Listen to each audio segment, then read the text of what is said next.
Okay, ये प्रश्न है आप लोगों के सामने। तो यहां पर प्रश्न पूछा गया कि कौन सी चीज जो है सही ढंग से नहीं है। हठ प्रदीपिका दिया गया है आपको। हठ प्रदीपिका स्वामी स्वात्माराम सूरी जी उनकी गोत्र है। ये उनके द्वारा लिखी गई है। राजमार्तंड जो है योग सूत्र पर राजा भोज के द्वारा व्याख्या भाष्य किया गया एक तरह से। किस पर? योग सूत्र पर। लाइट ऑन योगा की अगर हम बात करें, लाइट ऑन योग, तो ये किस पर है? ये बी के एस अयंगर उनके द्वारा लिखा गया है। बी के एस अयंगर के द्वारा लिया गया है लाइट ऑन योगा। भज गोविंदम भज गोविंदम भज गोविंदम मूढ़मते, ये जो है वेद व्यास जी की रचना है। आचार्य शंकर, आचार्य शंकर यानी कि शंकराचार्य जी द्वारा लिखा गया है। शंकराचार्य जी द्वारा लिखा गया है। ठीक है, वेद व्यास जी द्वारा यह रचना नहीं है। यानी नहीं के रूप में हमसे पूछा था तो कौन सा उत्तर हो गया हमारा? ऑप्शन नंबर 3 राइट हो जाएगा। ये आपको ध्यान रखना है। आपके लिए प्रश्न है कि शंकराचार्य जी किस दर्शन से संबंधित है? दर्शन फिलोसफी में भी है ना शंकराचार्य जी। शंकराचार्य जी के दर्शन का नाम क्या है? शंकर। आचार्य शंकर लिखा होता है। बहुत सारे विद्यार्थी ना कंफ्यूज हो जाते हैं कि शंकर, केवल शंकर लिख देंगे, क्योंकि आप लोगों ने, हम लोगों ने एक वर्ड सोसाइटी में फेमस है शंकराचार्य। ठीक है, शंकर प्रसिद्ध नहीं है। तो जो बुक्स होती है उसमें शंकर लिखा जाता है, आचार्य शंकर ऐसा करके। तो आपको कंफ्यूज नहीं होना है। शंकर और शंकराचार्य एक ही है, शंकराचार्य। उनके नाम पर ही फिर आज जो आपको पता होगा उपाधि दी जाती है। वर्तमान में शंकराचार्य जी ऐसे ऐसे नाम बताए जाते हैं, उनके नाम से वो उपाधि स्टार्ट हुई है। ठीक है, तो हमारे प्रश्न का उत्तर होगा इसमें ऑप्शन नंबर 3 राइट उत्तर हो जाएगा, जो कि एक तरह से नेगेटिव है ना उत्तर।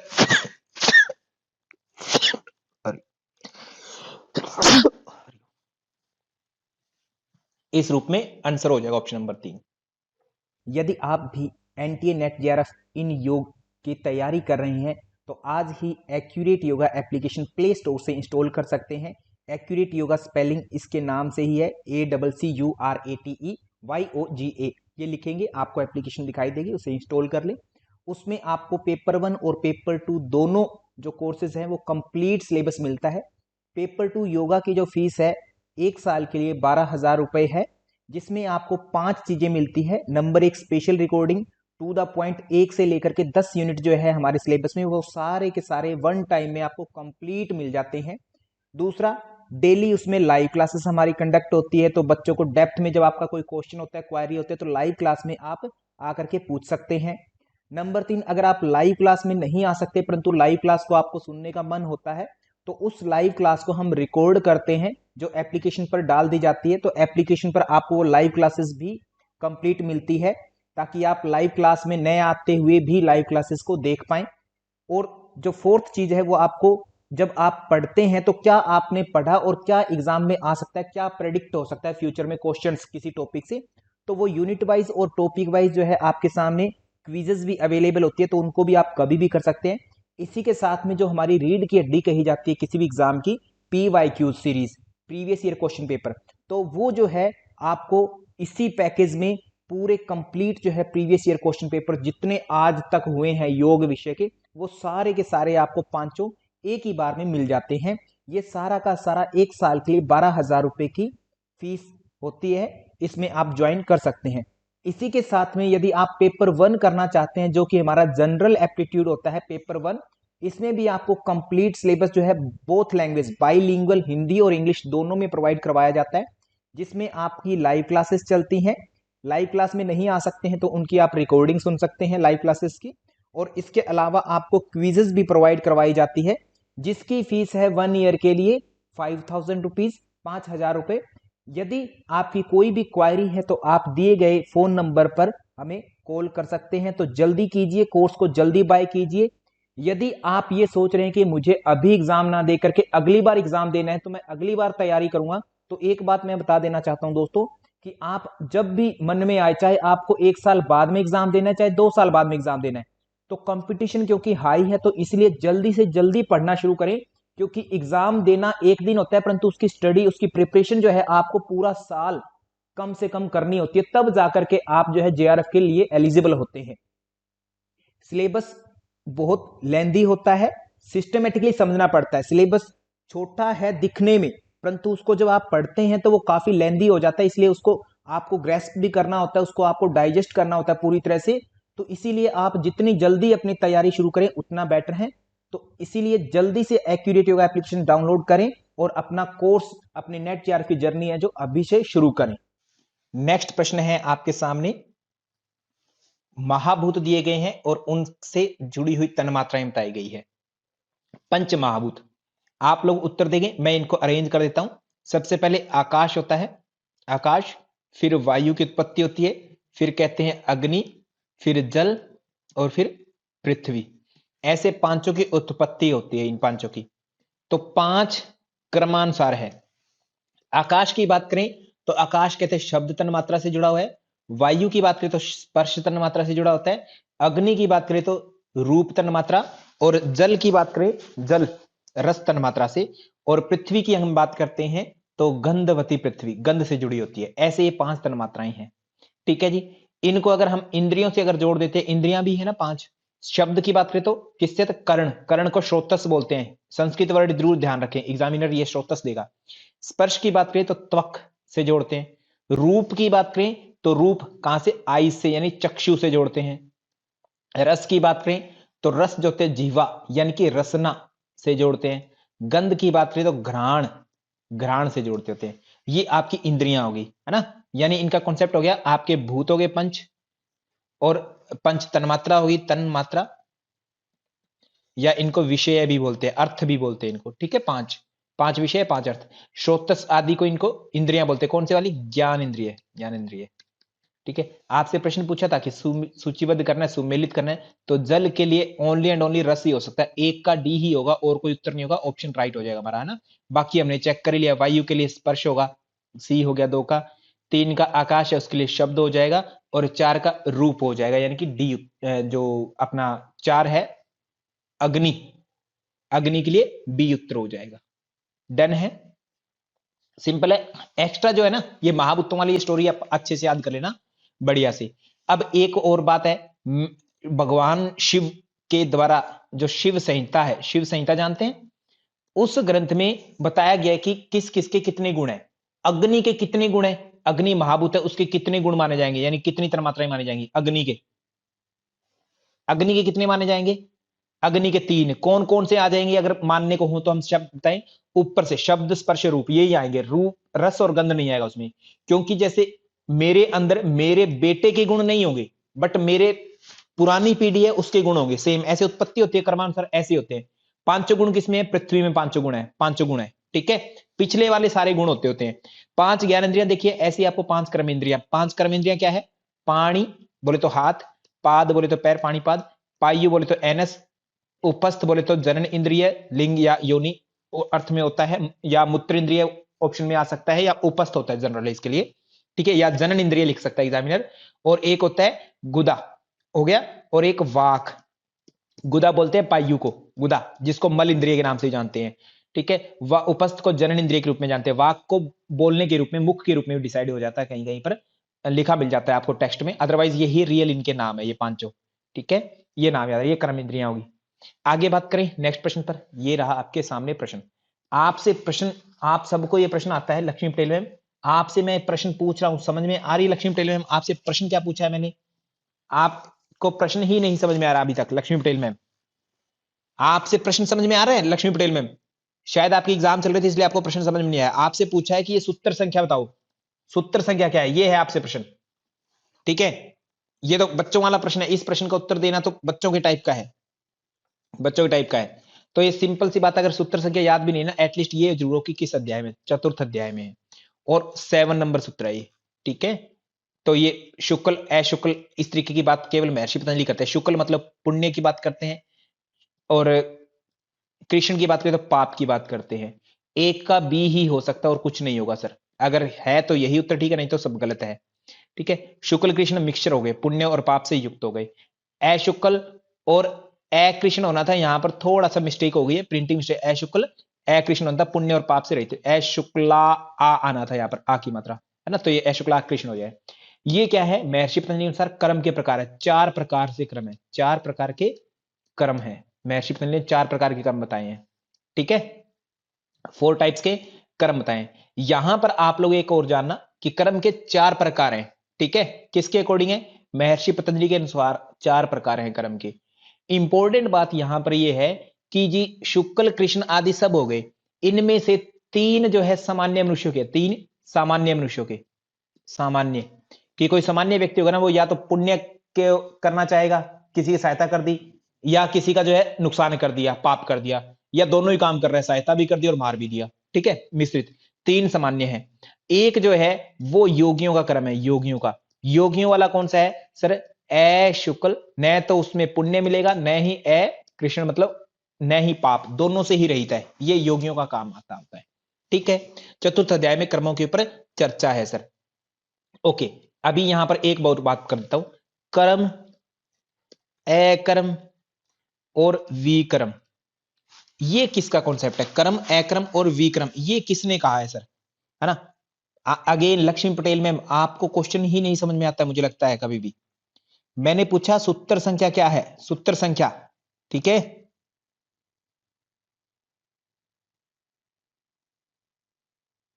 सूत्र संख्या पूछा है, कर्म, अकर्म और विकर्म, ये कहां पर आता होता है?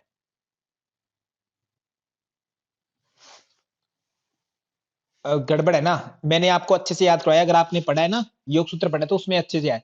योग सूत्र की सूत्र संख्या क्या है? योग सूत्र की 4/7 है। भगवत गीता में ज्यादा सूत्र है या श्लोक है या योग सूत्र में? सर भगवत गीता में ज्यादा है, तो भगवत गीता में ज्यादा है तो इसमें एक लगा दो बीच में, यहाँ 417, चतुर्थ अध्याय का 17वां श्लोक है ये। ठीक है, कर्मण्यो कर्मण्य ही अपि बोद्धव्यम, बोद्धव्यम च विकर्मण, अकर्मण च बोद्धव्यम, गहना कर्मणो गति। है ना? कहते कर्म की गति गहन है। आपसे ये प्रश्न 101% आएगा, गहना कर्मणो गति।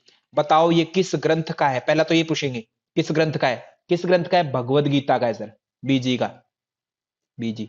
सूत्र संख्या भी पूछ लेगा किसी ना किसी तरीके से। 4/7 तो है कर्म का प्रकार, कहा? योग सूत्र में। इसमें ज्यादा श्लोक है तो एक एक्स्ट्रा लगा दो। ठीक है, तो 4/17 में है। क्या यही भी कठिन है याद होना? संघमित्रा सरंगी मैम, लक्ष्मी पटेल मैम, ऐसा याद रह लो। गहना कर्मणो गति, ये श्लोक बहुत इंपॉर्टेंट है। कर्मणो ही अपि बोद्धव्यम, बोद्धव्यम च विकर्मण, अकर्मण च बोद्धव्यम, गहना कर्मणो गति। अब आपसे प्रश्न क्या था? कर्म, अकर्म और विकर्म। कर्म, अकर्म और विकर्म तीनों को किस तरीके से बांटो? कर्म जो होता है उसको सकाम कर्म बोलते हैं। अगेन मैं फिर डिस्कस कर देता हूं, कुछ जगहों पर पता नहीं मिस प्रिंट है या कुछ टीचर्स ऐसा बताते हैं, कुछ विद्यार्थी आप से बोलते हैं कि कर्म सर अच्छा कर्म होता है वगैरह वगैरह, जो भी है कर्म सकाम ही है। विकर्म को बोलते हैं कि सर ये निष्काम होता है। विकर्म निष्काम नहीं है, वी का मतलब ये है विरुद्ध, विरुद्ध। ठीक है, विरुद्ध, वी की फुल फॉर्म विरुद्ध हो गया, और कर्म मतलब पाप कर्म टाइप का हो गया। ठीक है, शास्त्र विरुद्ध लगा दो, शास्त्र विरुद्ध करो तो पाप मिलता है। अकर्म होता है कि कर्म तो कर रहे हो बट वो अकर्म के टाइप में है, कि कर्म तो कर रहे हो परंतु कर्म का रिजल्ट नहीं मिलेगा, निष्काम इसको बोलते हैं, निष्काम। ठीक है, निष्काम। अब आपसे ये प्रश्न बना मेरा कि बताओ ये अकर्म जो है, अकर्म, अकर्म में कर्म करता है योगी, डेफिनेटली काम काम करेगा बंदा, पर उसका रिजल्ट नहीं बनेगा। इस तरीके के कर्म होते होते हैं। बताओ ये अकर्म महर्षि पतंजलि के किस कर्म के इक्विवेलेंट है? किसके इक्विवेलेंट है बताओ? किस किस से तुलना कर सकते हो इसकी?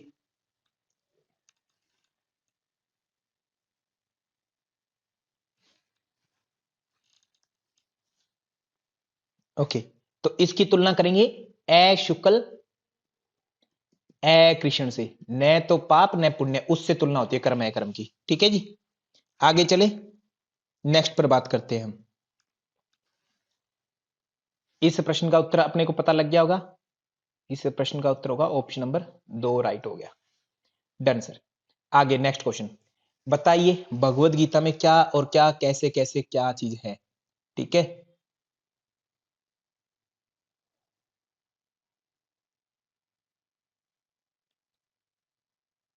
स्मत्वम योग उच्यते,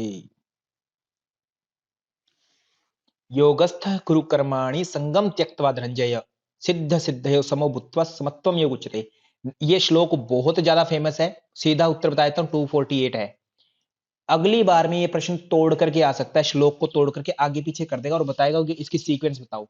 योगस्थ, योगस्थ कुरु कर्माणि, ठीक है, संगम त्यक्त्वा धनंजय, सिद्ध सिद्धयो समो भूत्वा, सिद्ध सिद्धयो समो भूत्वा, आगे समत्वम योग उच्यते। ऐसे ए बी सी डी में आपसे कुछ श्लोक बहुत फेमस हैं, उनको ए बी सी डी में तोड़ करके पूछेगा कि अरेंजमेंट करो इनका सिस्टमेटिकली, और वो पूरा नहीं लिखेगा जैसे योगस्थ गुरु कर्माणी कहीं। लक्ष्मी पटेल मैम, आप हमेशा ये सोचते हैं कि सर ऐसे देगा तो मैं कर ही लूंगा, आधा अधूरा याद कर लिया और कर लिया। वो पूछेगा जैसे इसमें लगा देगा केवल योगस्थ दे दिया, फिर आगे धनंजय वर्ड दे देगा, फिर कहीं सम वर्ड दे देगा, फिर कहीं जो है योग वर्ड दे देगा। अरेंज करो इसको श्लोक के अनुसार, है ना, इसको अरेंज करो। अब पूरा देगा तो इजीली अरेंज कर दोगे आगे पीछे पढ़ करके सामान्य रूप से, बट वो बीच बीच में से देगा जी, जैसे योगस्थ ए होगा आपका, ठीक है, धनंजय बी हो जाएगा, सी में सम हो जाएगा, और डी में योग हो जाएगा। ऐसे अरेंज करना है। अब इसको तो कितना भी अगर तुक्का लगाए तो तुक्के से नहीं होने वाला। पे अक्खा खाखड़े मैम, आपको तभी याद होगा जब आपने कंठस्थ किया हुआ श्लोक को, तब तब काम का, अदरवाइज कोई काम का नहीं है। ठीक है, ये दोनों हमारे सिलेबस में एक तरह से रोल अदा नहीं करते। 340 और 350 दोनों के दोनों का कोई रोल नहीं है। 250 की मैं बात करूं, 250, तो ये श्लोक जो है 250 वाला, ये इंपॉर्टेंट है, इंपॉर्टेंट। ठीक है, समत्वम योग उच्यते, समभाव से योग करना, समभाव से योग करना। ठीक है, ओके। ये अब यहां पर 250 भी दिया गया है, 250, इसका क्या लेना देना है 250 का? बुद्धि युक्तो जहाती है बुद्धि युक्तो जहाती है उभे सुकृत दुष्कृते तस्माद्योगाय युज्यस्व योगः कर्मसु कौशलम। क्या कहेंगे? योगः कर्मसु कौशलम। ठीक है, ये इसका उत्तर हो जाएगा। I think I am very clear doctor Pavan Vidyarthi ji. 250 का 248 है समत्वम योग उच्यते, और 250 जो है योग है कर्मसु कौशलम। ये दोनों ध्यान रख लेंगे। ओके, इस प्रश्न का उत्तर होगा हमारा ऑप्शन नंबर 4, 248। इसी के साथ में मुझे अध्यायों के नाम भी थोड़ा सा बता दो। पहले अध्याय का नाम अर्जुन विषाद योग है। दूसरा अध्याय से प्रश्न आया, दूसरे अध्याय का नाम क्या है? दूसरे अध्याय का नाम, सेकंड चैप्टर का नाम सांख्य योग, सांख्य योग। तीसरे का नाम क्या है फिर? तीसरे अध्याय का नाम, तीसरे का कर्म योग। ठीक है, कर्म योग। ये ऐसे दूसरे और तीसरे अध्याय के नाम हुए सर अपने। ठीक है, डन। आगे चलूं मैं नेक्स्ट प्रश्न पर। ये रहा सर, सांख्य दर्शन के प्रवर्तक कौन है? सांख्य दर्शन के प्रवर्तक, सांख्य के सर, हमें सभी दर्शनों के प्रवर्तक डिवाइड कर लेते हैं। 6 दर्शन षड दर्शन के नाम से जानते हैं, षट या षड दर्शन बोलते हैं। 6 दर्शन का मतलब यह कि आस्तिक दर्शन, आस्तिक। 6 कौन कौन से हैं? न्याय, वैशेषिक, सांख्य, योग, मीमांसा, वेदांत। न्याय के गौतम मुनि, वैशेषिक के कणाद, सांख्य के कपिल मुनि, योग के पतंजलि, मीमांसा के कौन होंगे? मीमांसा के जैमिनी, वेदांत के कौन होंगे? वेदांत के शंकराचार्य हैं क्या? प्रिया खाखड़े मैम होंगे शायद, शंकराचार्य होंगे क्या सर? वादरायण। शंकराचार्य जी क्यों नहीं है? क्योंकि शंकराचार्य जी उसकी एक शाखा के आचार्य हैं, है ना, जो ज्ञान योग वाली अद्वैत वाली शाखा है उसके आचार्य। वादरायण व्यास जो हैं वो प्रणेता के रूप में इनके रचनाकार है। किसके? ब्रह्म सूत्र के, ब्रह्म सूत्र के रचनाकार। ठीक है, ओके ओके। फिर ब्रह्म सूत्र, गीता और उपनिषद मिल जाते हैं तो तीनों मिलकर प्रस्थानत्रयी होते हैं, जो आधारशिला है वेदांत दर्शन की। ऐसा तो यहाँ पर वेदांत सांख्य दर्शन का आया था कॉन्सेप्ट। कौन है? कपिल मुनि। ऑप्शन नंबर 2 अपना राइट हो जाएगा। तीनों की थोड़ी थोड़ी बातें कर ले। गौतम मुनि जो है वो सांख्य किसके हैं? न्याय दर्शन के। सिद्धांत देते हैं असत्कार्यवाद, असत्कार्यवाद, जिसका मतलब होता है आरंभवाद, आरंभवाद। कपिल मुनि जो देते हैं वो स से सांख्य दर्शन है और स से सत्य कार्यवाद है, सत्य कार्यवाद। ये कहते हैं कि कोई चीज का आरंभ होता ही नहीं, हमेशा से हर चीज एज इट इज थी, बस कभी छुपी हुई थी, कभी जो है आपको दिख गई, सत्कार्यवाद। ठीक है, मतलब अनारंभवाद, ये अनारंभवाद। ठीक है, आरंभवाद का उल्टा हो गया। ठीक है, इसको हम क्या बोलते हैं? विकासवाद के रूप में बोलते हैं कि विकास होता है हर चीज का ना, धीरे धीरे चेंजेस आते रहते हैं। चेंज पृथ्वी पर जितनी चीजें कहते हैं उतनी रहेंगी संसार में, बस वो डेवलपमेंट की स्टेट में है, चेंजेस आते रहते हैं, वो विकास चलता रहता है। कणाद ऋषि पदार्थ की बात करते हैं, परमाणुवाद की बात करते हैं, परमाणुवाद की बात करते हैं। जैमिनी जो है, जैमिनी इनका कौन सा है, मीमांसा। मीमांसा बोले तो कर्म कांडी हो जाते हैं, कर्म कांडी, ठीक है, कर्म कांडी, ओके। और ये कहते हैं कि अदृष्ट नाम की एक शक्ति होती है, अदृष्ट शक्ति होती है हर कर्म में, ठीक है, शक्ति, अदृष्ट शक्ति, कहते हैं वो आपको फल देगी देगी, क्योंकि कोई भी काम करोगे आपको अदृष्ट शक्ति आपका फल देगी देगी, ठीक है। ऑप्शन नंबर 2 हमारा राइट हो जाएगा इस प्रश्न का। आगे चलें सर इसी के साथ में नेक्स्ट प्रश्न पर। ये रहा, पतंजलि के अनुसार योगी का कर्म किस प्रकार का है? वही प्रश्न आ गया, कौन सा, ए शुक्ला कृष्ण। मैं जल्दी से आगे बढ़ सकता हूं क्या बिना इसको समझाए, क्योंकि मैं इस पर चर्चा करके आ चुका हूं। सुनील उपाध्याय जी कृपया मुझे अनुमति दीजिए ताकि मैं इस क्वेश्चन को स्किप करके जल्दी आगे चलूं। चौथे अध्याय में 7वां सूत्र है ये, ठीक है, ओके। और चौथे का 17वां श्लोक भी कर्म पर चर्चा है। ये कहां पर है लक्ष्मी पटेल मैम, जल्दी से, कर्म पर चर्चा होती है 4/17 में, भगवत गीता में, याद रह जाए कोई दिक्कत नहीं है। भगवत गीता ने कर्म के कितने बताए, 3 प्रकार, योग सूत्र ने 4 बताए, ओके। तीनों में से शब्द लास्ट में गहना कर्मणो गति, ये बहुत इंपॉर्टेंट है, गहना कर्मणो गति, कर्म की गति बड़ी गहन है, समझ ही नहीं आती, कहते हैं इसलिए आप समझने का है ना मतलब ही नहीं पैदा होता, गहना कर्मणो गति। आगे बात करें, नेक्स्ट जो है हठ प्रदीपिका, सत्यार्थ प्रकाश, हठ रत्नावली, सिद्ध सिद्धांत पद्धति, इनकी अगर हम बात करते हैं तो यहां पर जो है आपको आचार्य दिए हैं और साथ में उनके दयानंद, श्रीनिवास, गोरक्षनाथ, स्वात्माराम, ये सारे आचार्य दे दिए। हठ प्रदीपिका की अगर मैं बात करूं, हठ प्रदीपिका स्वामी स्वात्माराम जी लिखते हैं, स्वात्माराम जी, ओके। सत्यार्थ प्रकाश स्वामी दयानंद जी है, बच्चा बच्चा जानता है इस चीज को। रंजना शर्मा मैम आप तो पक्का जानते होंगे। हठ रत्नावली श्रीनिवास योगी जी की है, श्रीनिवास योगी जी की। और एसएसपी बचती है सिद्ध सिद्धांत पद्धति, वो गोरक्षनाथ जी की है। थोड़ा सा इन पर चर्चा कर लें सर। हठ प्रदीपिका में क्या चर्चा है, चतुरंग योग, कौन कौन सा, आसन, कुंभक, मुद्रा और नादानुसंधान, नादानुसंधान। सत्यार्थ प्रकाश हमारे सिलेबस में नहीं है। हठ रत्नावली की बात करें तो हठ रत्नावली में भी यही चतुरंग योग है, सेम ही है। उसका विशेषता है कि अष्ट कर्म पर चर्चा देखने को मिलती है, 84 आसन बताते हैं, 9 कुंभक बोल देते हैं वहां पर। एसएसपी की बात करें तो अष्टांग योग आता है सर, अष्टांग योग आता है। अष्टांग योग में से आसन कितने हैं बताते हैं क्या, एसएसपी वाले आसन बताते हैं, कितने बताते हैं आसन, Sunil Upadhyay ji 3, very good. SSP में 3, कौन कौन से आसन है, सिद्धासन, स्वस्तिकासन, पद्मासन। प्रिया खाखड़े मैम याद रखना एसएसपी से ही है तीनों आसन, ठीक है। खैर थोड़ी सी चर्चा की है मैंने। हठ प्रदीप का ए का 4 ही हो सकता है और कोई ऑप्शन नहीं होगा, और डी का जो है 3 ही हो सकता है और ऑप्शन नहीं होगा, यही राइट है सर, है ना, इसके अलावा कोई भी राइट नहीं बैठ रहा है। आगे चलो इसी के साथ में मैं नेक्स्ट, ये रहा सर प्रश्न आपके सामने स्क्रीन पर।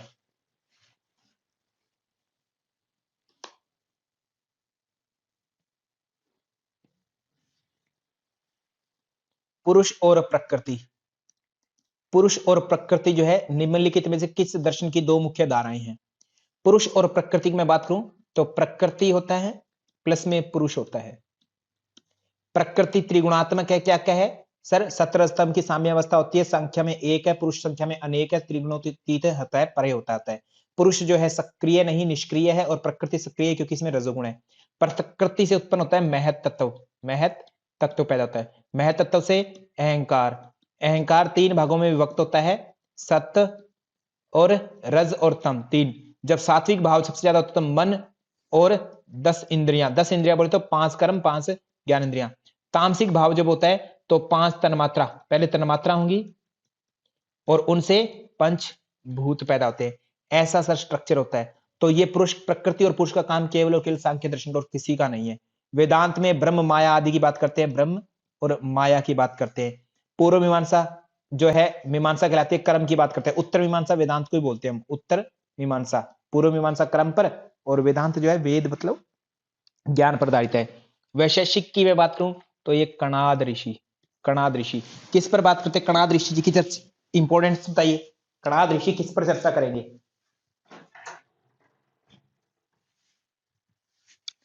कणाद ऋषि किस पर चर्चा करेंगे, महर्षि कणाद। महर्षि कणाद जो है मेनली परमाणु पर करेंगे, परमाणु, ठीक है, पदार्थ के सबसे छोटे कण की बात कर जाते हैं वो परमाणु, परमाणुवाद का सिद्धांत दे जाते हैं कणाद ऋषि। इस प्रश्न का उत्तर होगा अपना ऑप्शन नंबर 2 राइट उत्तर हो जाएगा। इसी के साथ में हम चलते हैं नेक्स्ट प्रश्न पर। ये रहा प्रश्न,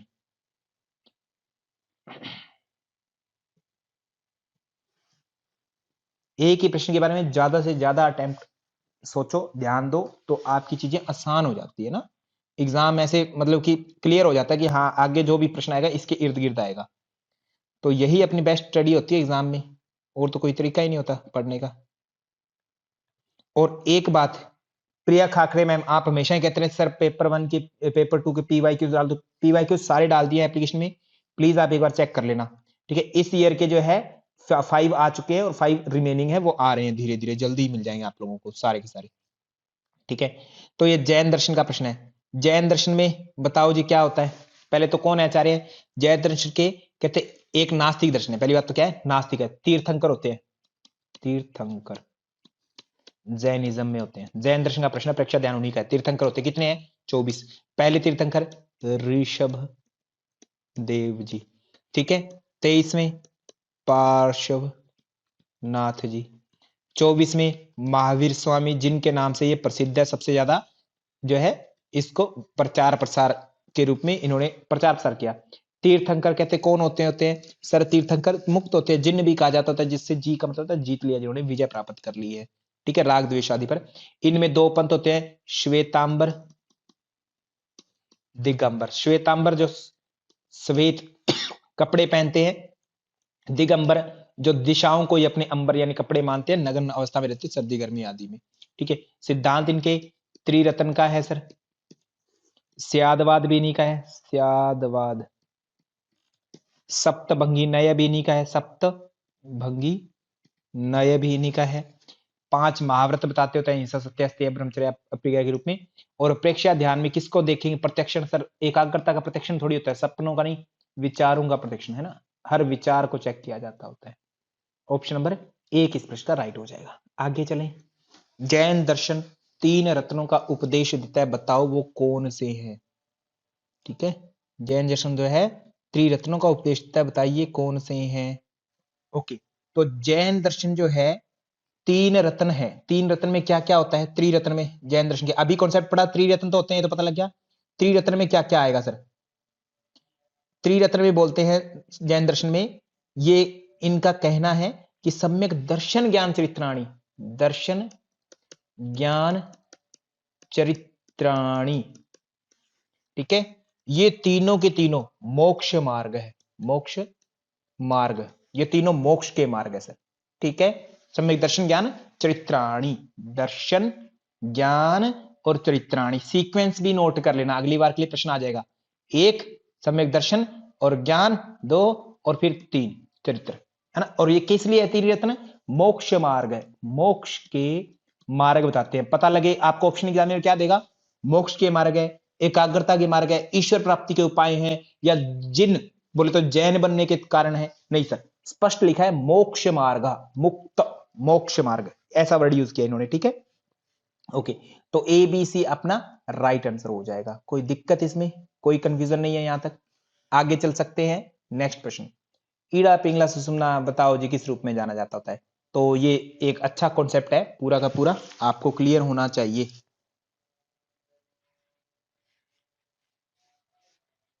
शिवानी कुमावट में चर्चा करें, आप लोगों को पता होगा, फिर भी मैं अलग चर्चा कर लेता हूं। ईड़ा और पिंगला 2 चीजें होती है। अब आपका हाथ जो है देखो किस साइड में क्या लिखा है, ईड़ा पिंगला। पिंगला किस साइड लिखा हुआ है, ईड़ा पिंगला ऐसे लिखते हैं, कभी पिंगला ईड़ा तो नहीं लिखते ना हम, लक्ष्मी पटेल मैम, इतना तो कंफर्म है आपको। हम जब बोलते हैं लिखते हैं तो ईड़ा पिंगला ही बोलना पसंद करते हैं, यही हमारे दिमाग में है। तो आपके हाथ की तरफ जो चीज जैसे वही लिख दो। Pingala is in right side, Ida is in left side. ठीक है, डन। और इसी को हठ योग बोलते हैं, हठ योग भी ऐसे ही बोलेंगे, हकार कीर्तिते सूर्य ठकार चंद्र उच्चते। यहां पर ये जो है हकार, ये राइट हो जाता है और ये ठकार इधर चला जाता होता है। ठीक है, ये ध्यान रखना, हट के अनुसार आप लेफ्ट राइट मत करना। ठीक है, ये ध्यान रखना। ओके, लेफ्ट हो गया। ईड़ा जो है पिंगला है, पिंगला पिंगला दे, जो पिंगलाता कौन है, सन, बोले तो सूर्य स्वर बोलते हैं इसको। ठीक है, और ईड़ा जो है फिर वो चंद्र आ जाएगी, 2 ही तो स्वर है, चंद्र। चंद्रमा है तो वो रात में आता है, शीतलता का प्रतीक है, शीतल का प्रतीक है। और ये गर्मी का प्रतीक है, उष्णता का प्रतीक है, उष्णता। ठीक है, ये ठंड का प्रतीक है। और अगर बात करें गर्मी सर्दी, दिन सूर्य कब उगता है, दिन में उगता है, तो दिन का प्रतीक है। चंद्रमा कब आता है? रात का प्रतीक है, रात्रि काल का। ऐसी बात करें, गंगा और यमुना दो नदियां होती है प्रिया खाकड़े में, गंगा यमुना, ठीक है, गंगा और यमुना। गंगा का पानी नहाए वो बहुत ठंडा होता है, यमुना का भी ठंडा होता है, पर यमुना का थोड़ा गर्म माना जाता है। अगर याद ना रहे, अब प्रिय खाकरे मैम आप नदी में थोड़ी नहाएंगे इसको याद रखने के लिए कि मैं नदी में नहा के आई हूं तभी याद रहेगा। नदी में नहाने की बात नहीं है। सूर्य, यह आता है सूर्य में, यह आया यह से यमुना, यमुना बोलते हैं। और इसमें फिर क्या बच गया? गंगा, ठीक है। ये तो कोई दिक्कत वाली बात नहीं, अब नहाने की कोई किसी को जरूरत नहीं है, बिना नहाए भी याद हो जाएगा। ओके, वैसे भी सर्दियां चल रही है। लक्ष्मी पटेल मैम आगे चलते हैं, ठीक है। सूर्य, यमुना, ईड़ा हो गया, गंगा हो गया। और इसमें एक ना नर्वस सिस्टम से भी जोड़ के देखते थे, नर्वस सिस्टम से, nervous system autonomic nervous system, autonomic nervous system होता है एक, उससे जोड़ करके बताओ ईड़ा कहां फिट बैठेगी, पिंगला कहां फिट बैठेगी? जल्दी से एनाटॉमी वाले विद्यार्थी बताओ, ईड़ा कहां फिट बैठेगी और पिंगला कहां बैठेगी? सर देखो, रात्रि में क्या होते हैं, आप काम करते हो नहीं करते हो? सर काम नहीं करते, हम सो जाते हैं, निष्क्रिय का प्रतीक है, निष्क्रिय का, इनएक्टिव का। और पिंगला जो है सर हम काम करते हैं दिन में ना, एक्टिविटी का प्रतीक है, एक्टिविटी का। तो बताओ सर किस हिसाब से आप जोड़ेंगे, है ना, रैंडमली आपको जोड़ना है, तो आप इस बेस पे बोलते हैं पिंगला जो है हमारा सिंपैथेटिक से है, ठीक है, और ये पैरासिम्पैथेटिक से। कल को एग्जामिनर बात कर सकता है ना, ऐसी बहकी बहकी बातें करेगा वो, है ना, आपको ये कहां से जोड़ दिया, क्या पूछ दिया सर, ये हमें आता ही था। बस आपने अगर पढ़ रखा उल्टा सीधा कुछ भी तो आप आराम से उत्तर दे दोगे। ऑटोनॉमिक नर्वस सिस्टम से ऐसे कनेक्टेड है, ठीक है। एक अर्क पुत्री वर्ड आता है शिव संहिता में, लिखो अर्क पुत्री, ओम अर्काय नमः, ऐसा सुना है क्या? अर्क पुत्री, अर्क पुत्री। अर्क बताओ किसको बोलते हैं? ओम अर्काय नमः अर्क बोलते होते हैं। लक्ष्मी पटेल में हमेशा ही आपको गलत उत्तर देना होता है, अभी भी आपने गलत उत्तर सिलेक्ट किया। अर्क जो होता है सूर्य का नाम है, सूर्य की पुत्री बोले तो सूर्य से कौन आएगा? सन, सन बोले तो ये यमुना, यमुना का ही दूसरा नाम है अर्क पुत्री, ठीक है। जानबूझ के मैंने इधर लिख दिया है ना, मैं कहीं भी कुछ भी लिख सकता हूं, मेरा पेन मेरी पीपीटी, ठीक है, मेरा अधिकार। ओके, आप गलत उत्तर नहीं देंगे लक्ष्मी पटेल मैम। अर्कपुत्री जो है वो शिव संहिता में कॉन्सेप्ट है, यमुना को बोला गया, यमुना को अर्कपुत्री बोलते हैं, अर्क बोलते सूर्य को, सूर्य की बेटी यमुना, यानी सूर्य का संकेत है यमुना, ऐसा शिव संहिता में बोला गया है, ठीक है। ओके सर, एक और है, शिव संहिता में अगर जाते हैं वाराणसी बोला गया, वाराणसी ऐसे बोला गया है, बताओ। और कहते हैं वाराणसी शब्द सुना है, वाराणसी, वाराणसी, ठीक है। उसमें वर वरुणा बोला गया, वरुणा प्लस कहते असी, असी कहते ये दो शब्द है, बताओ ये किस किस को क्या कहा गया है? असी किसका नाम है, वरुणा किसका नाम है? ये प्रश्न है आपके लिए, बताइए। वरुणा और असी, पवन विद्यार्थी जी, वरुणा और असी। वरुणा जो है हमारी ईड़ा का नाम है, अभी यहां कंफ्यूज मत होना, ईड़ा पिंगला जैसे बोलते हैं वैसे ही, ठीक है, ईड़ा पिंगला जैसे बोलते हैं वैसे ही है। ईड़ा किसको बोला? ईड़ा, वरुणा। और अस्सी किसको बोला? अर्कपुत्री से, अस्सी हो गया, अस्सी से सूर्य लगा लो, वरुणा, वाराणसी, इन दोनों को वाराणसी बोलते होते हैं, ऐसा शिव संहिता में सीधा का सीधा कॉन्सेप्ट है, याद रखना। ये वरुणा किसको बोला गया, ईड़ा किसको, वरुणा ईड़ा पहली, और अस्सी जो है ऐसे अर्क, अर्क बोले तो सूर्य, उसको बोला गया, सह से सूर्य भी आ रहा है इसमें ना, पिंगला सूर्य, ऐसे डन। आगे बात करूं मैं, ये प्रश्न था। और फिर जो और नदी रहते हैं उसको सरस्वती बोलते हैं, ईड़ा को गंगा बोला गया, बी, ईड़ा के लिए बी हो गया, और सरस्वती सुषमना को हो गया ए, पिंगला के लिए क्या हो जाएगा सर? ईड़ा पिंगला यमुना जो है सी, बी सी ए राइट होगा, है ना, ये सीक्वेंस के अनुसार पूछे। देखो एग्जामिनर है ना अप्रोच कैसे डेवलप करता है, एग्जाम की अप्रोच को आप नोट करो कि एग्जामिनर को जब क्वेश्चन बना है ना वो किसी भी तरीके से कुछ भी बना देता है, इसमें सीक्वेंस भी पूछ लिया आपकी इनडायरेक्टली, आपको कूट भी दे दिया, है ना, हर तरीके से एक क्वेश्चन बना दिया, ऐसे क्वेश्चन बना लेता होता है एग्जामिनर। तो आपका काम है उत्तर सेलेक्ट करना, बढ़िया सी, बहुत ही बेहतरीन क्वेश्चन है, देखो इसको।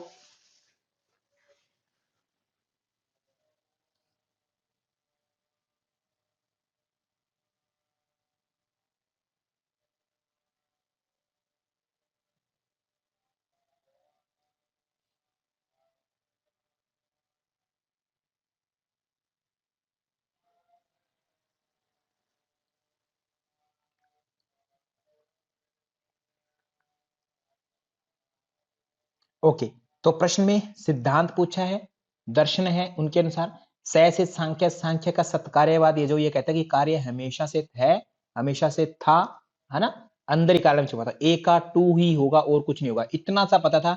आपको पूरा नहीं पता, कम पता है तो भी उत्तर निकल जाएगा। ये एलिमिनेशन को यूज करना है सर एग्जाम में आपको, है ना। जब जरूरी नहीं कि हर जगह यूज करो, धक्के से यूज नहीं करना है, एग्जाम में यहां सीख लो, एग्जाम में आपके काम आ जाए, जब क्वेश्चन ना आता हो ना तब एलिमिनेट करके आप ना उत्तर निकाल लो उस हिसाब से। स्यादवाद जो अभी हमने देखा वो किसका है, स्यादवाद जैन दर्शन का है, कि शायद है या नहीं है इस सेंस में।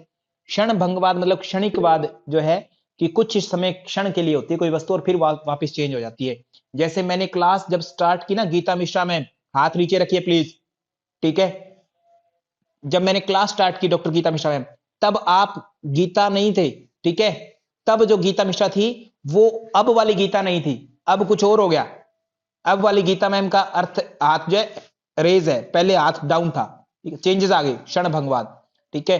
बौद्ध दर्शन श्याद, स्यादवाद जैन दर्शन में मैंने बताया हुआ है, स्यादवाद, स्यादवाद कहते हैं आप किसी वस्तु को एग्जैक्टली नहीं जानते होते, इसलिए मैंने आपको बताया था गीता मिश्रा मैम कि प्लीज पढ़ करके आना आप लोग यूनिट 1, तब पीवाई कुछ करने का मतलब है। अब कोई बच्चा ये बोल रहा है कर स्याद का मतलब क्या हुआ सर, स्यादवाद क्या होता है, क्वेश्चन मार्क लगा के दे रहा है, क्या मतलब है इस चीज का, कुछ पता ही नहीं है तो पढ़ करके आना था। मैंने बताया था कि स्यादवाद मतलब कि किसी चीज को आप क्लियर नहीं जानते, आप बोलते हैं ना कि हाँ जी ये कुर्सी रखी है, तो ये स्याद अस्थि, स्याद अस्थि के सेंस में है कि ये कुर्सी है ना, शायद के रूप में। शायद का मतलब शायद नहीं होता है, शायद मैं लिख रहा हूं वैसे समझाने के लिए कि आप 100% कंफर्म नहीं है कि कुर्सी है, और इतना ही पता है इसके अंदर अनेकों गुण है वो आपको नहीं पता, बहुत सारे गुण, एटम की संख्या कितने नहीं पता, वेट कितना है नहीं पता, रंग पता है बस इतना है, और कुर्सी की 4 टांगे इतना ही पता है, और इतनी सारी बेसिक बातें बिल्कुल नहीं पता आपको, ठीक है इसकी। तो वो इसका मतलब शायद अस्थि के रूप में, कि मतलब लिमिटेड इस रूप में है ये वस्तु, जितना मेरा ज्ञान है उस हिसाब से ही है, पॉसिबिलिटी इतना है इसका ज्ञान, ठीक है। इसके अलावा इसमें कुछ और भी हो सकते हैं, है ना। ये है सर, ओके क्लियर होगी ये बात। आगे चलें नेक्स्ट प्रश्न पर। विवर्तवाद, विवर्तवाद जो है, विवर्तवाद ये किसका है, वेदांत दर्शन का है विवर्तवाद। विवर्त का मतलब क्या होता है कि सर चीज होती नहीं है वैसी, बट वो वैसी दिखती है, वैसी दिखती है। जैसे कोई डरावना है नहीं बट वो डरता है, बच्चा जो है डरता होता है ना। कोई एकदम से अचानक कोई आ जाता है आप घर में बाहर से, तो बच्चा डरता है, बहुत ज्यादा डरता होता है, बट वो डरता इसलिए नहीं कि वो डरावना है, जस्ट वैसे ही डर रहा होता है, ठीक है। विवर्तवाद, ओके, अलग से विवर्त होना, ये उत्तर होता है, बी का 4 उत्तर हो जाएगा। इसी के साथ में चलते हैं नेक्स्ट प्रश्न पर। ये रहा हमारा नेक्स्ट प्रश्न, कुंडलिनी चक्कर नाड़ी आदि किस योग के साथ संबंधित है। सर सिंपल बात है, ये कोई प्रश्न नहीं है अपने आप में, हट योग, मैं आगे चल सकता हूँ डायरेक्ट, कोई दिक्कत तो नहीं है, ठीक है सर। आगे देखो, षट संपत्ति का संबंध इंपॉर्टेंट, षट संपत्ति के संबंध है। षट संपत्ति कहते हैं ज्ञान योग नाम की एक चीज होती है, ज्ञान योग, उसके 2 अंग है, बहिर और अंतरंग योग। बहिरंग होते हैं, उसमें क्या क्या आता है, बहिरंग में, बहिरंग में क्या क्या आएगा प्रिया खाकरे मैम, विवेक, वैराग्य, षट संपत्ति, मुमुक्षत्व, ठीक है, ये आते हैं 4 अंग। अंत रंग जो होते हैं उनमें क्या क्या आते हैं, श्रद्धा, श्रद्धा आएगा क्या, समाधान, तितिक्षा, उपरति और उपरति, शम और दम, ये आते हैं 6, ठीक है। ये सर ये 6 अंतःकरण में नहीं, ये क्या है, यही षट संपत्ति असल में, ठीक है। इस षट संपत्ति को एक्सप्लेन किया हमने। तो अंतरंग में क्या है, अंतरंग, अंतरंग के अंतर्गत जो है हमारे श्रवण मनन निधि ध्यासन, क्या है, श्रवण मनन निधि ध्यासन, ये हैं सर, ठीक है, डन। और ये जो है हमारे एक आचार्य हैं, आचार्य शंकर, शंकराचार्य जी, जिनको हम बोलते हैं शंकराचार्य जी, ठीक है। उन्होंने वेदांत दर्शन की शाखा में अद्वैत वेदांत को स्थापित किया, और उसमें उन्होंने एक वर्ड दिया, कहते साधन चतुष्टय अपनाना, साधन चतुष्टय।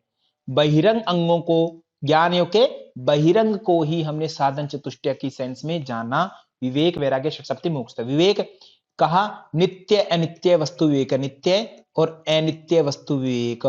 वैराग्य कहा कहते राग रहित अवस्था, इह मूत्रार्थ भोग वैराग, इह मूत्रार्थ भोग वैराग, इस मूत्र वाले जगत से जो भोग आदि है इससे रहित हो जाना। षट संपत्ति में श्रद्धा समाधान उपरति तितिक्षा शमधम, मुमुक्षुत्व में मोक्ष की इच्छा, ठीक है, का भाव, ये वाला।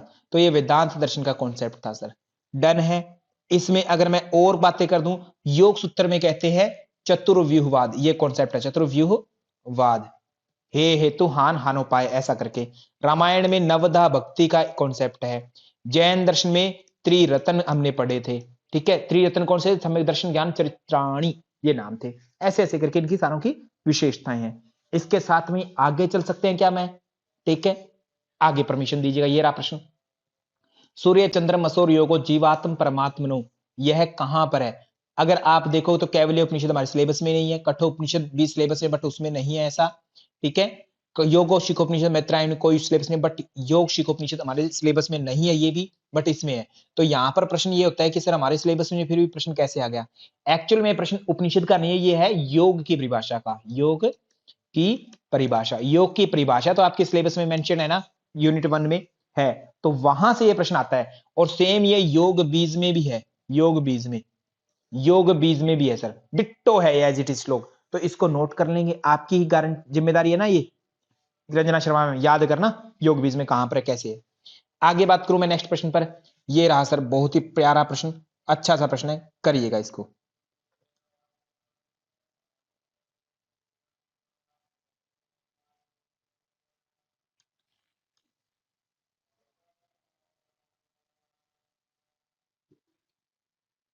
ओके, तो ये श्रवण की बात करते हैं। अभी आपने ज्ञान योग को जाना। ज्ञान योग में क्या क्या था? अंतरंग बहिरंग, विवेक, वैराग्य, षट संपत्ति, मुमुक्षुत्व, ये थे बहिर अंग। फिर अंतर अंग होते हैं श्रवण, मनन, निधि ध्यासन। प्रश्न आया श्रवण उपांग किससे संबंधित है? श्रवण, श्रवण जो है ज्ञान योग से होगा, 100% होगा। दो उत्तर होना ही चाहिए, दो नहीं है उसको एलिमिनेट करो। एग्जाम में आ गया और मुझे नहीं आता है तो आ जाओ एलिमिनेट कर लेते हैं। एक ये एलिमिनेट हो गए, तो बचे है दो के साथ 3 या दो के साथ 1 लाओ। कर्मयोग में श्रवण होता ही नहीं है कभी, तो कर्मयोग को काट दो सर, हो गया, उत्तर ही निकल गया, उत्तर ही निकल गया मेरा, ठीक है। मुझे नहीं पता है फिर भी आ गया, बट अपने को तो पता है सर, भक्ति योग है ना, होना चाहिए। तो भक्ति योग में कहां पर है? भक्ति योग नवधा भक्ति की बात करते हैं, नवधा भक्ति। नवधा भक्ति जो दो प्रकार से, एक तो सतयुग में, सतयुग में प्रहलाद अपने पिताजी को देते, प्रहलाद अपने पिताजी हिरण्यकश्यप, जब प्रहलाद सीख करके आ जाते सब कुछ, तो हिरण्यकश्यप जो कि राक्षस प्रजाति से है, वो पूछते हैं अपने बेटे से, प्रहलाद से, बेटा बताओ क्या सीख के आए, मुझे भी बताओ ना कुछ।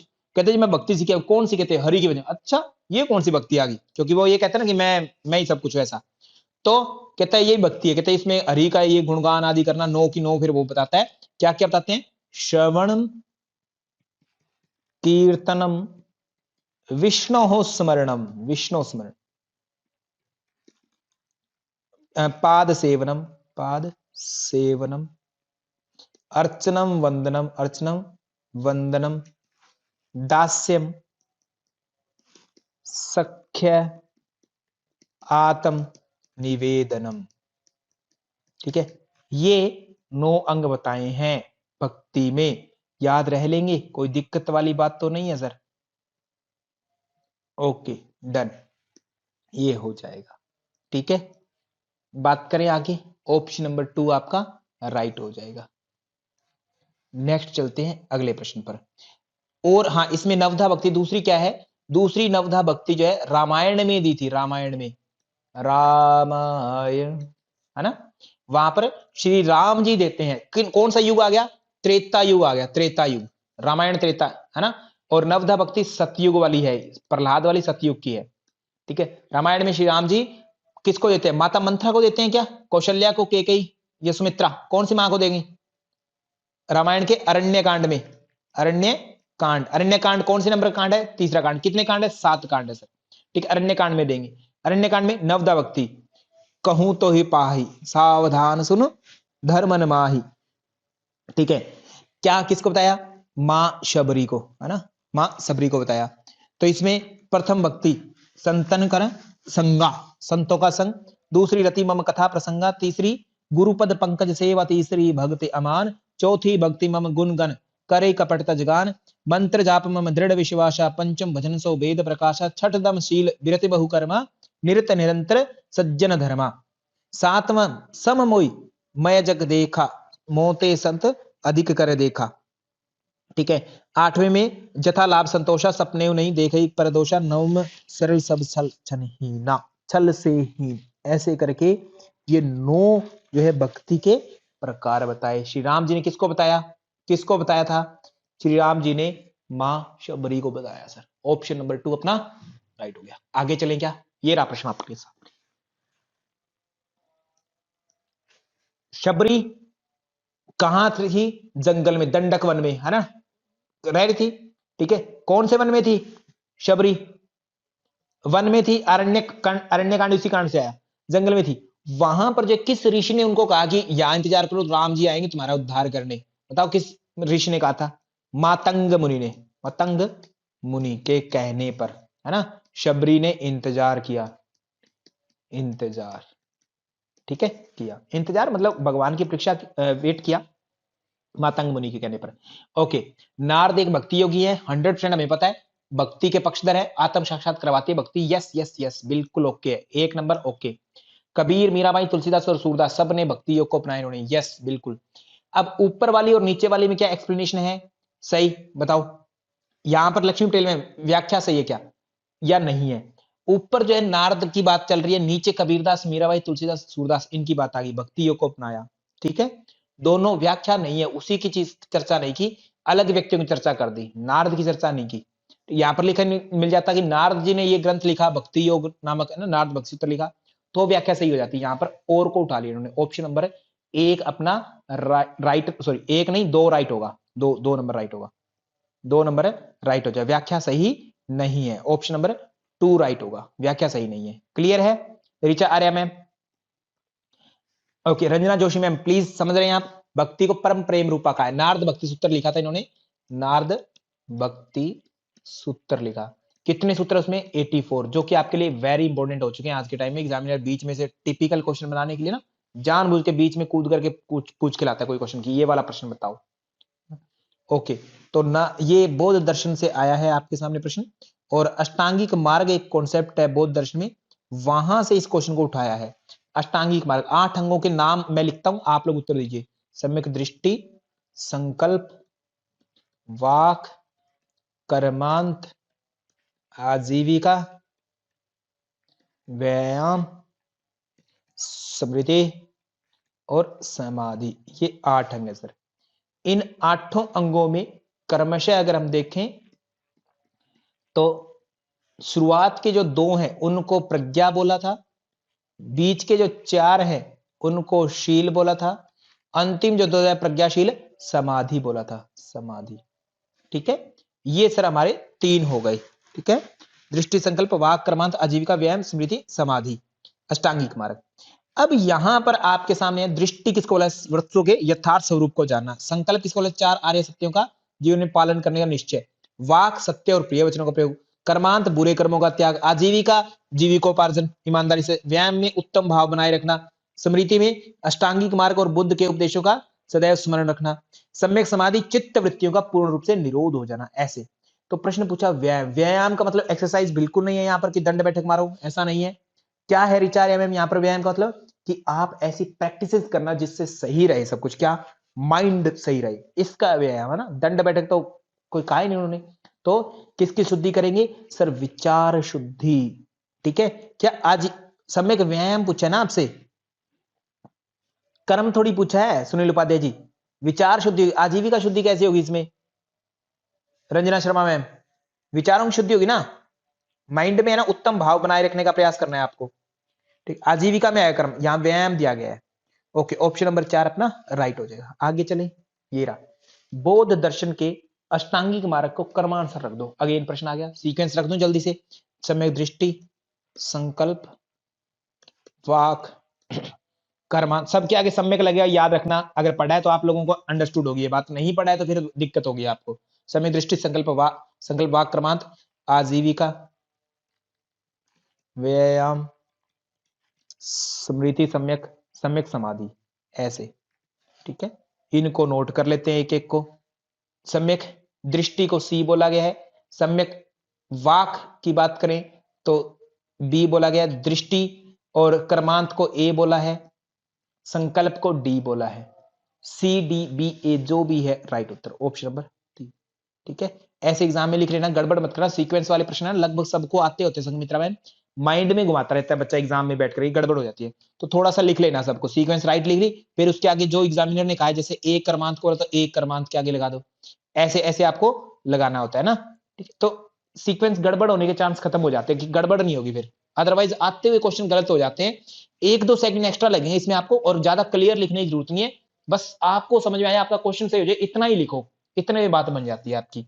ठीक है, आगे पातंजल योग सूत्र के अनुसार योग शब्द के अर्थ क्या है सर? किसके अनुसार? व्यास भाष्य के अनुसार, व्यास जी ने, है ना। सारे ही समाधि की रेफरेंस है या योग को करते हैं। योग क्रमशु कौशलम, योग क्रमशु कौशलम, ये कौन कहता है? ये भगवत गीता कहती है, बीजी। कहां पर कहते हैं? 2/50 में कहते हैं। समाधि, योग है समाधि, ये व्यास भाष्य कहते हैं। पहले ही श्लोक को एक्सप्लेन करते टाइम, सूत्र को एक्सप्लेन करते टाइम बोलते हैं जीवात्मा परमात्मा। ये भी जो है ये अनेक ग्रंथों में आती है, वशिष्ठ ऋषि के अंदर भी आती है, चर्चा देखते हैं, बट वो योग को नहीं कहते हैं। ठीक है, वो योग को नहीं कहते हैं। तो ये ऑप्शन नंबर अपना ओनली 3 इसका राइट उत्तर होगा। ठीक है, किसने क्या, मोक्ष को तो कोई मतलब ही नहीं है योग को। ठीक है, ये राइट उत्तर हो जाएगा हमारा समाधि। सांख्य दर्शन का उद्देश्य क्या है? सांख्य शास्त्र, सांख्य सूत्र की रचना करते हैं कौन? आप लोग जल्दी करिए, उत्तर देते जाइए ना, मैं वेट करूंगा आपका तो फिर कम कंटेंट कवर होगा। डॉक्टर अर्चना कोस्मिक मैम, तो मैं ज्यादा से ज्यादा कंटेंट कवर करना है, इसलिए बता रहा हूं। सांख्य सूत्र कौन लिखते हैं? कपिल मुनि, कपिल मुनि। ओके, कपिल मुनि लिखते हैं। सांख्य सूत्र लिख दिया, सांख्य कारिका कौन लिखेंगे? सांख्य कारिका ईश्वर कृष्ण लिखते हैं। ठीक है, ईश्वर कृष्ण लिखते हैं। ओके, सांख्य कारिका ईश्वर कृष्ण लिखते हैं। अब इसमें क्लेश, दुख आदि, सांख्य कारिका या सांख्य सूत्र जब स्टार्ट होता है वो कहते हैं कि 3 दुख है जिस संसार में, 3 दुख। कौन कौन से? आदि, दैविक है, दैहिक है, और कौन से? भौतिक है। दैविक होते हैं अनकंट्रोल्ड है सर, अनकंट्रोल्ड, भगवान आदि की मान लेते हैं, अकाल पड़ गया कहते भगवान नाराज है, ऐसे कर देते हैं। दैहिक बोले तो बॉडी को डिफाइन करते हैं, बट ये एक तरह से दैहिक में दोनों आ जाते हैं, आपके शरीर और मन दोनों आ गई। भौतिक की बात करें तो भूतों से होते हैं, पंचभूतों से, दूसरी ऑब्जेक्ट से होंगे आपको, अन्य ऑब्जेक्ट से, जैसे किसी ने डंडा मार दिया, ठीक है, या किसी ने कुछ कह दिया, दूसरों के कारण हो रहे हैं आपको। वो कहते मैं ऐसा दर्शन हूं जो इन तीनों को छुटकारा दिला देंगे। सांख्य दर्शन ये कहता है तीनों दुखों का छुटकारा। क्लेशों को डिफाइन जरूर करता है, बट वो उनके नाम स्पेशल नहीं है। हालांकि ये सारे काम होंगे, अविद्या, संसार निवारण सब होगा, बट रियलिटी उसका फैक्ट जो है वो ये कहता है दुख निवारण, त्रिविध दुखों का निवारण करेंगे हम। ठीक है, 3 दुखों का निवारण ऐसे कहते हैं। तो शारीरिक दुख होते हैं, मानसिक दुख होते हैं। शारीरिक दुख किस कारण से होते हैं? त्रिदोष से, त्रिदोष से। ठीक है, 3 दोष हैं शरीर के। मन के कितने दोष है ऋचा आर्य में? मानसिक दोष किस कारण से होते हैं? मानसिक दोष 2 है, कौन कौन से? रज और तम। ओके, सांख्य कारिका आपके सिलेबस में इंपॉर्टेंट रोल अदा करती है, उससे प्रश्न पूछ लेता है सांख्य कारिका में कितनी कारिकाएं हैं। कारिका बोले तो श्लोक को बोलते हैं, यहां पर कारिका कितने हैं सर? 72। 9 का कॉन्सेप्ट जोड़ा बनता है, 9 का बड़ा रोल है ना, 9 का बहुत बड़ा रोल है हमारे शास्त्रों में। 9 करते होते हैं, क्योंकि 9 से बड़ा अंक कोई नहीं है। 1 2 3 4 5 6 7 8 9, फिर 10 के लिए 1 और 0 फिर आ गया। 9 सबसे बड़ा अंक है, इसलिए आप देखोगे कई कई शास्त्रों में कि टोटल जो जोड़ बैठेगा या टोटल जो बड़ा अक्षर होगा वो 9 के रूप में दिया जाता है, कुछ ऐसा आचार्यों की चलती होती है गिनती। पुरुषार्थ चतुष्टय जैसे 18 अध्याय 9 बन गया ना, ऐसे। ठीक है, पुरुषार्थ चतुष्टय का सही समूह क्या होगा सर? धर्म अर्थ काम मोक्ष, यही होता है। धर्मार्थ काम मोक्षाणाम आरोग्यम मूल उत्तम, आरोग्य के मूल भी बोलते हैं, आयुर्वेद के अनुसार प्रश्न पूछेगा, आरोग्य के मूल है ना क्या है, धर्मार्थ काम मोक्षाणाम आरोग्यम मूलम उत्तमम। ऋचा आर्य में ये लाइन पढ़ी होगी जरूर आपने आयुर्वेद में, ये जो है इंपॉर्टेंट हो जाता है आपके लिए सीक्वेंस। ठीक है, ओके आगे चलें। नेक्स्ट प्रश्न है ये रहा, कौन सा युग्म प्रमाण पुराण आदि की विशेषता, इनमें से कौन सी चीज पुराण आदि की विशेषता है?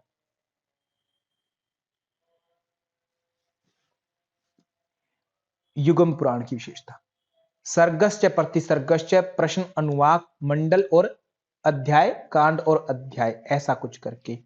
तो सर्ग प्रतिसर्गश्च, वंश मनवंतर वंशानुचरित, वंशो मनवंतराणि च वंशानुचरितम चैव पुराणम पंचमम लक्षणम, 5 लक्षण है ये पुराणों के। ठीक है, सर्ग का मतलब होता है सृष्टि का निर्माण आदि कैसे हुआ, प्रतिसर्ग की इसमें यानी एक कोई पुराण होगा उसमें इतनी कहानियां मिलेंगी आपको, पूरा सृष्टि से शुरुआत करते होते वो लिखना, प्रलय आदि होगा है ना, फिर से सृष्टि कैसे बनेगी उसकी बात होती है, वंश की बात होती है, देवता आदि के कौन किसके जन्म किसके वंश में आया कौन कैसे है, मनवंतर की बात होती है। ठीक है, महायुग आदि की, वंशानुचरित जैसे श्री राम जी आदि इनके वंशों का जो भी चरित्र आदि होता है उनकी चर्चा होती है वंशानुचरित, ये सब मिलती होती है पांचों। ठीक है, यानी सर्ग और प्रतिसर्ग जो है ये युग पुराण की विशेषता है।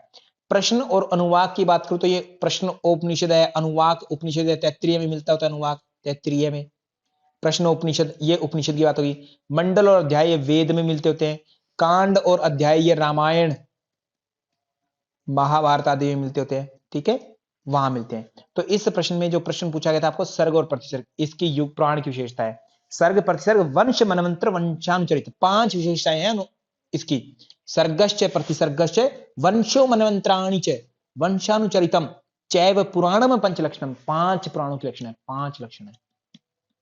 ठीक है, पुराण की, कल को प्रश्न पूरा आ जाएगा, प्लीज एक बार देख लेना, ध्यान रहेगा आपको। So thank you to all, धन्यवाद।